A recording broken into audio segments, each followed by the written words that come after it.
point a finger, whilst the other finger is pointing at you. This is the fate of the current ZANU-PF Secretary for Legal and Parliamentary Affairs. That is none other than Ziyambi. You would remember that Ziyambi was not voted by his constituency.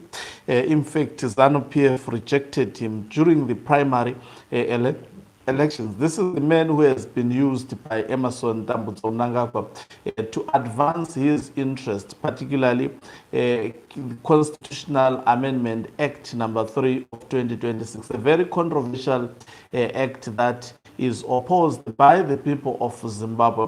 He has begun an onslaught on retired General Chiwenga. The message of why do you want to lead without MPs? It was directed to retired General Chiwenga because CAP 3 was an in fact, it resulted. It came as a result of deep-rooted internal succession dynamics of ZANU-PF. Of course, these dynamics affect the people of Zimbabwe. So when he says nyika haitongwe nemunhu asina ma-MPs, it's simply talking about retired General Chiwenga because CAP 3 has been delayed for almost 2 years because a retired General Chiwenga faction decided to stand starting with Blessed Geza and this time around Knox Chivero at the helm, and also the retired military generals as well as senior military ex-combatants standing up saying their preferred candidate to take over from Emerson Mnangagwa is retired General Chiwenga. And Ziyambi is saying you don't have members of parliament. Greetings and welcome to your lovely channel, the Hlonipani Global News. If you're watching us for the very first time, please do remember to press the red or black subscribe button so that next time when we beam live, you become the very first one to watch us. Let's hear Ziyambi speaking. I want to start it without these nonsensical ZANU-PF songs. Let me try to play the audio as usual. Yes. We'll just have to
see, in simple terms, he said a lot of things that are not true. I just want to take it out of the way. Firstly, he says CAP 3 is the first act in Parliament to actually, that was voted by overwhelming numbers. But the question is, those overwhelming numbers that voted CAP 3, what happened what influenced them to actually vote for this particular CAP 3. They were paid large sums of money. They were paid 10,000 each to vote for CAP 3, and they were promised about 20,000 each to vote for this CAP 3. In normal democratic country, if such happens, people would be in prison, because as a member of parliament, you saw an oath to take office, to actually, you saw allegiance to the constitution of the land, and the members of parliament, be it CCC as well as also ZANU-PF, they actually did not fulfill what they did when they swear in that they will actually protect and uphold the constitution of Zimbabwe. So Ziyambi is lying. It's a lie that this was the most supported bill. And we know recently there were CCC members of parliament who did not vote for that bill. They were hunted down by the members of the Central Intelligence Organization. It is not only the money that played a factor. Remember, we are led by Emerson Tambutso Mnangagwa. It is also intimidation. Members of the parliament have been intimidated to vote for this illegal constitutional amendment bill number 3. Even post this bill, ZANU-PF state security agents went after some of them, assaulted them for not voting for this particular bill. So then ZANU-PF was coerced, and some, because they see politics as work, as employment. We've seen those who decided to stand against CAP 3. The moment it started to raise its ugly head within ZANU-PF, most of them have been fired from ZANU-PF. They are no longer members. Some ZANU-PF members who decided to stand up, and be it those who were part of the DCCs, be it those who were part of the structures, many ZANU-PF members who decided to say no to CAP 3 in 2028, we want Chiwenga to take over political reins. They were hunted down and actually chased away from ZANU-PF. Individuals like Blessed Geza and other war veterans were part of the Central Committee. When they decided to stand up and say they are not supporting the nonsensical constitutional amendment bill number 3, he ended up running for his dear life. He was charged via social media by the incompetent ZANU-PF Republic Police, masqueraded as Zimbabwe Republic Police. So it's untrue to say this bill was popular. This bill is not popular even today.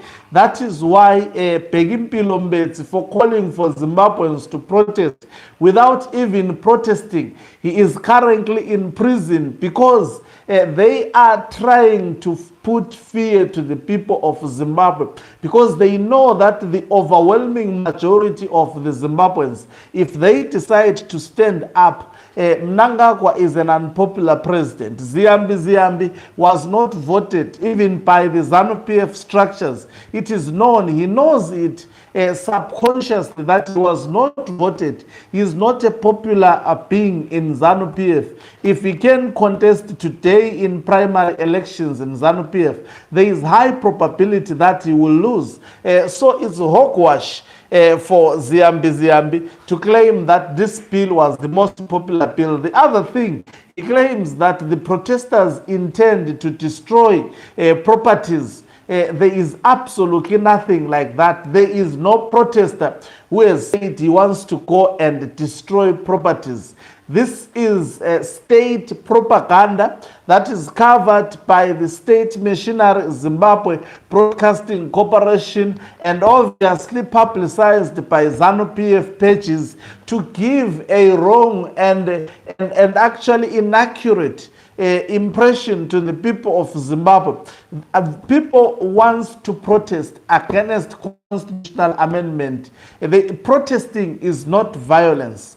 Protesting has never been violence. The people of Zimbabwe, even Mbeki, said they want to peacefully protest. So there is no one who has recorded a video and said, we want to go and destroy people's property. This is state propaganda that is actually pushed by ZANU-PF in an effort to try and discourage the people of Zimbabwe from protesting. The people of Zimbabwe are against the bill, which is part of their constitutional right to protest and stand up against this illegal bill. And we know that according to the Constitution of 2013, this bill was supposed, and when he says there are some people who don't want this bill, but they don't have members of parliament. He is speaking about the retired generals, such as retired Air Marshal Mchena, who has actually spoken against this bill.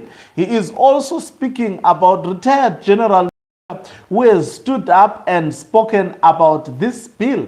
Now, he claims Mnangagwa also doesn't have parliamentarians. Parliamentarians of ZANU-PF belongs to ZANU-PF as a political party. They don't belong to an individual. So if Chiwenga is part of ZANU-PF, if he is against the bill, he is a member of ZANU-PF.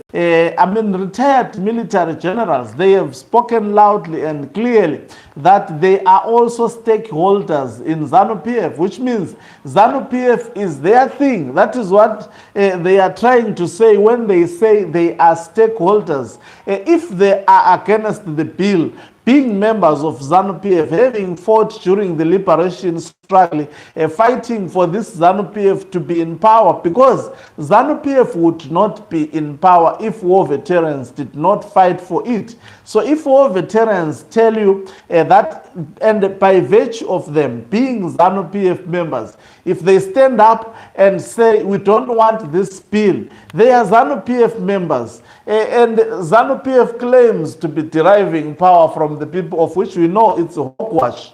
Now, if they have MPs, of course, we know most of those MPs, including the likes of Kazembe, Ziyambi, even Kazembe have publicly acknowledged that they rigged the elections. They spent the whole night rigging the elections because Nelson Chamisa had won those elections overwhelmingly. Their confessions, I think I also posted them on this channel, where he indicated that he did not win the election. So he is a member of ZANU-PF through rigging. Almost all of those members of, there is no sane Zimbabwean in this day and age who will actually vote for the ZANU-PF. West of Emerson Tambudzo Mnangagwa is a pathetic human being to be voted by any normal or sane human being in Zimbabwe. So that is a lie.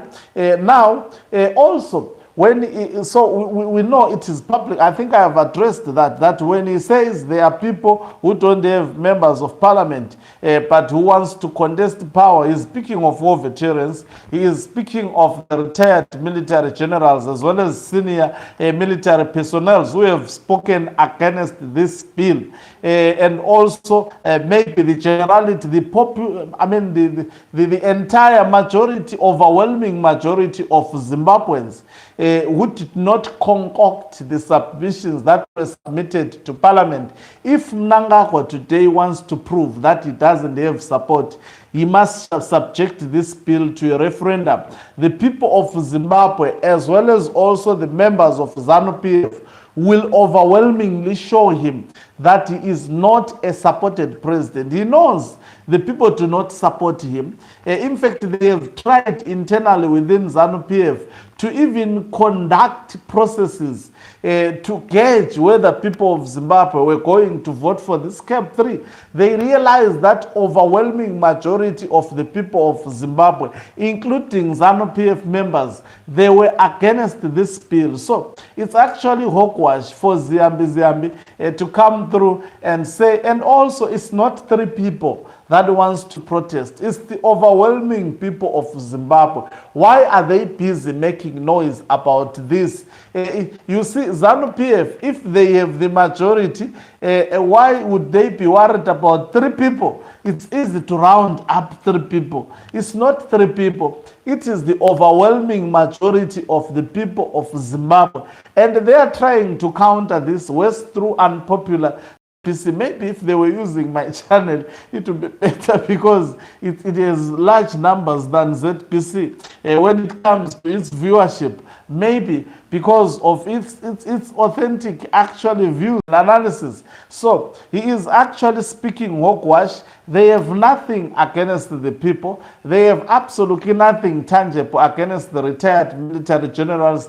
They have got absolutely nothing tangible against the opposition. They have got absolutely nothing tangible against the civic society standing up on the 31st of July. I can tell you ZANU-PF is having sleepless nights. In particular, Emerson Mnangagwa, unelectable Ziyambi. They are having, they are troubled by the 31st of July. I wish every Zimbabwean could actually participate on the 31st of July because you can see people every day. How many officials have spoken about this?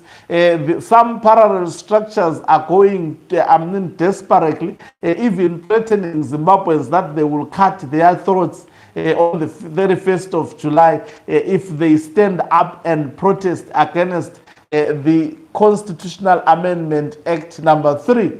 Now, why would you say this language? Why would individuals like Daniel Gawe be up in arms against 3 people? So it's hogwash. And also the mere fact that during celebrations they can speak such language, it shows, and they can speak about the 31st. They are celebrating the bill. If the 31st is going to be a flop, why are they arresting people? Why are they threatening people? Why are they sending dodgy parcels to politicians like what they did to Ngarivu? These are cowards. They are, they realize one thing. Once the people of Zimbabwe begins to actually stand up and reclaim their power, there is no ZANU-PF. ZANU-PF cannot survive. The problem is even the politicians in the opposition that we have been having, they are afraid of protest.